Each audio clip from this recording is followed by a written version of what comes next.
Hello, Rama Pupodu. Hope all are in great health, feeling great, wonderful, having a happy and peaceful life. Now let's continue with Munagala vengataramiah. Munagala was a personification of peace, calmness, and inner happiness. A welcoming smile always adorned his serene face. He hardly mingled with the crowd, except for worship at the shrine of Bhagavan and coming to have food at the dining hall. He was rarely seen in the public. The rest of the time, he was inside his room reading the Upanishads. He inspired many seekers, not through preaching, but by his quiet spiritual life. I was fortunate enough to come in close contact with him and be inspired by his exemplary life. That is the marvelous spiritual trait I have observed in all old devotees. They inspired the younger generation through their own living as the truth rather than preaching about the truth. Two significant incidents in my own life show how Munagala guided young seekers.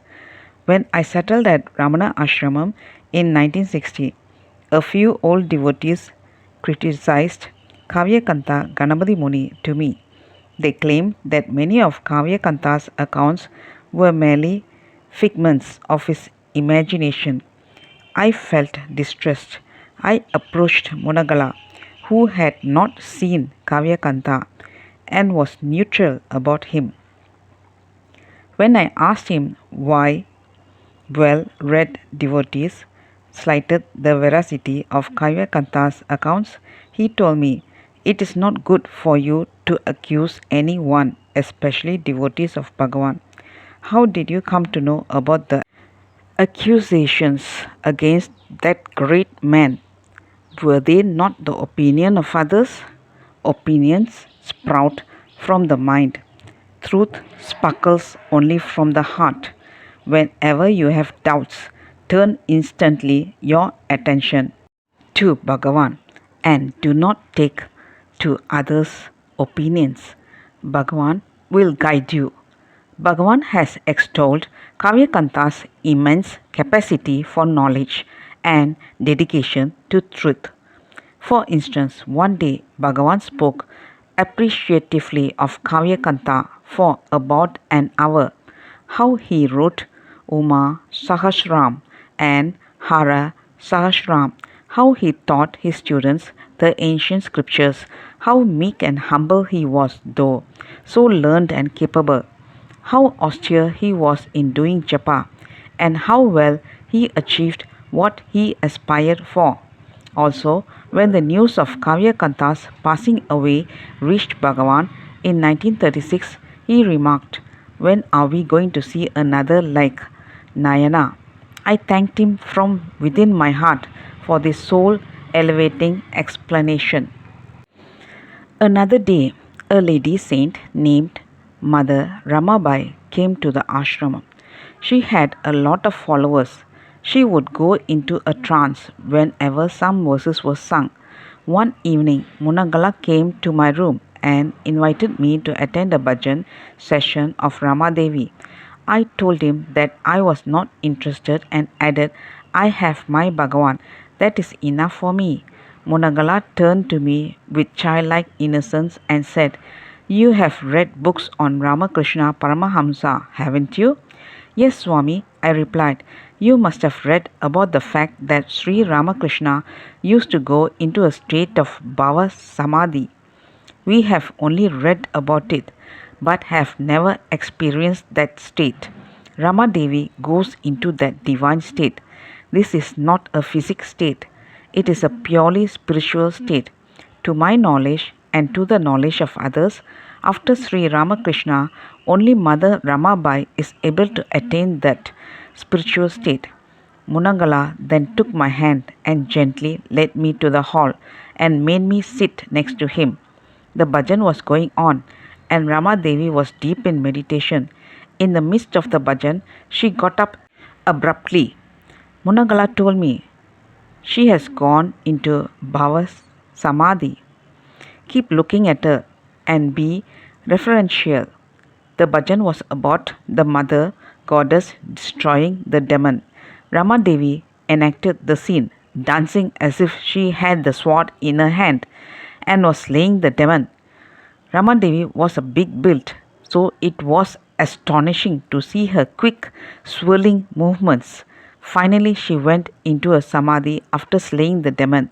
Just like the Puranas say, she stood on one leg, holding the imaginary head of the demon in one hand and the sword in the other.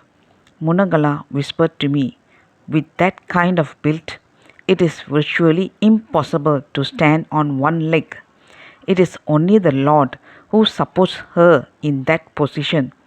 I have always been attached to Sri Ramakrishna Paramahamsa and have wondered about how Bhava Samadhi looked like. Now, through Munagala, this wish of mine was fulfilled. I was in some kind of muddled state, and Rama Devi released me from that. Whenever I went to Munagala's room, he would be reading the Upanishads. One day I asked him, "You are the direct disciple of Bhagavan. Why are you always reading the scriptures instead of practicing self-enquiry?" Munagala's voice almost melted as he said, "This Parayana is what my teacher told me to do. I asked Bhagavan whether I should take it up as my sadhana, and Bhagavan confirmed that I should read these every day, all the time. Reading the scriptures is a fully authentic sadhana for a serious seeker. It is pure joy to be with Upanishads. Parayana is done only to recollect the self which is ever attained. Sri Bhagavan has already revealed the ever revealed self to him."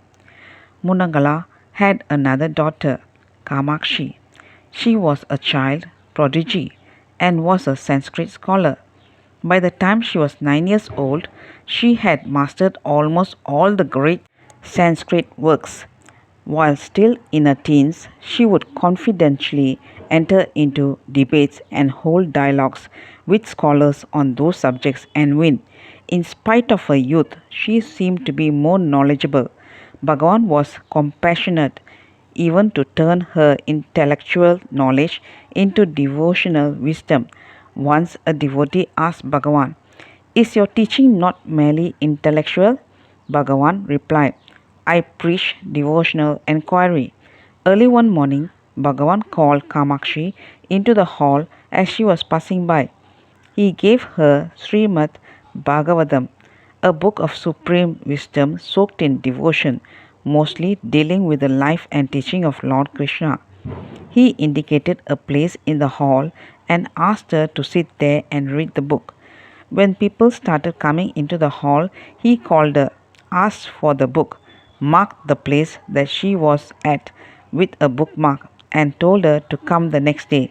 He asked her to come every day until the book was finished, until she had imbibed the Bhagavatam's fusion of wisdom and devotion. On another day, he called her and gave her a small slip of paper. On it was written the mantra, Om Namo Bhagavate Sri Ramanaya. She read out the mantra in a beautiful stentorian voice. Bhagavan looked at her intently, and so Kamakshi asked, "Bhagavan, should I chant this every day?" Bhagavan replied, "Always." He took back the slip from her and put it in the stove, which was burning in front of him. This act signified that an oath has been taken, and Kamakshi had chosen to abide by what Bhagavan had said. Om Namo Bhagavate Sri Ramanaya means obeisance to Bhagavan Sri Ramana. Kamakshi told me that the act of grace of Bhagavan giving her the mantra completed and fulfilled her devotion approach to perfection. All her life she was chanting this sacred mantra. In Ramana Nagar, opposite to the ashram and next to Arthur Osborne's house, Kamakshi had a piece of land on which a small house was raised. She could occupy it only after her husband, Dr. Ramachandraya, retired from his profession in the university.